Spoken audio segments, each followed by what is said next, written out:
みんな、今日は不思議な深海生物についてお話ししよう。深海には明るい光がほとんど届かないから、生物たちは目があまり使えないんだ。だけど大丈夫。彼らはいろんな方法でコミュニケーションをとっているんだよ。その一つが超音波なんだ。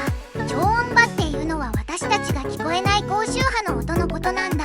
深海生物たちはこれを使っておしゃべりしているんだよ。ちょっと怖いように聞こえるけど、実際はとっても